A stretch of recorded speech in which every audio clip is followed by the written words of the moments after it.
Suffering in Silence, Indian Women's Plight. An article by Sonia Kapoor states that 1 in 4 women will experience some kind of domestic violence in their lifetime.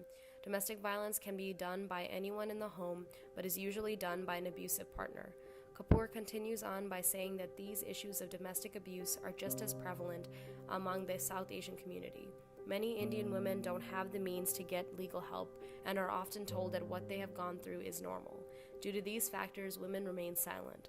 This video aims to discuss the issue of domestic violence and rape in the context of Indian and Indian American women, which has been swept under the rug for a long time. It will discuss further the slow but ever-growing activism in both India and America in spite of opposition and oppression it has faced and what more can be done. Indian women are not victims who need saving. Through the Orientalist lens, the Western Hemisphere would see India as a land filled with men who are abusers and women who are damsels in distress who are in need of saving from their husbands. This is not the case, however, because women do not want to speak out since they are not given a voice by their government and their culture. The Indian government has repeatedly let down women in supporting them after they have survived being raped or abused. An online video series entitled EIC Outrage pointed out the story of Suzette Jordan, who survived being viciously gang raped by 5 men in Kolkata back in 2013. Instead of being silent, she went to court. One of the reasons why the government ridiculed her was because Suzette liked to party and drink, neither of which should have meant that she deserved what happened to her. Sadly enough, older women are not the only ones being on the receiving end of this sort of violence. The New York Times reported that back in 2018, an 8-year-old from a Kashmiri Muslim village named Asifa was lured into the woods by a Hindu men who drugged her, took her to a Hindu temple, gang raped her, and ultimately strangled her. Her body, still in a blood-soaked dress, was discovered later as the perpetrators claimed that they thought they could use her rape to scare the Muslims away. The use of this young girl's body as a political tool is heinous at the least.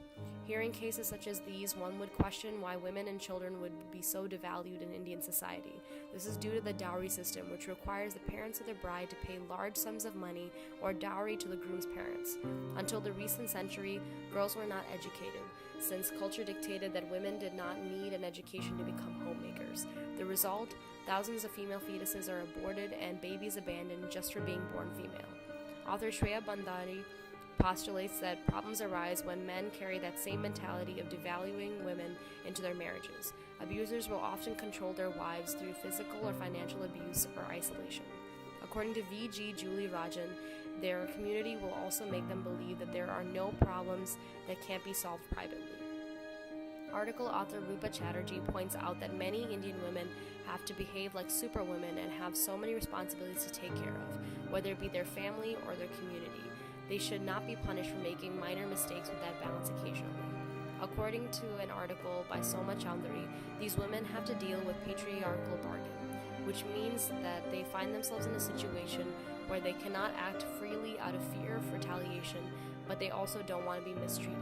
This mistreatment, as aptly put by Srimati Basu, could even lead to rape within marriage. Looking at this might all seem confusing, but take a moment to imagine how confusing and difficult the decision to speak out as a woman can be in light of all these factors. Some solutions: one such place is called Upnagar, which translates to Our Home and has a location in Chicago. It provides counseling services and a home to battered women and children.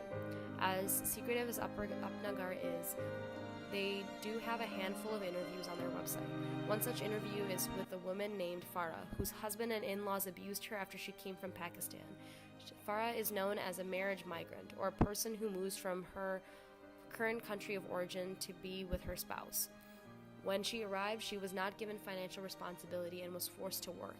She was able to escape out of the house and came to Upnagar, where she is making a positive recovery.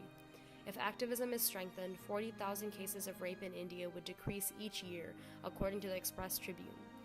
Activism can be strengthened through a normal school education for girls in India and the discouraging of the dowry system so that they can make a living and be valued more.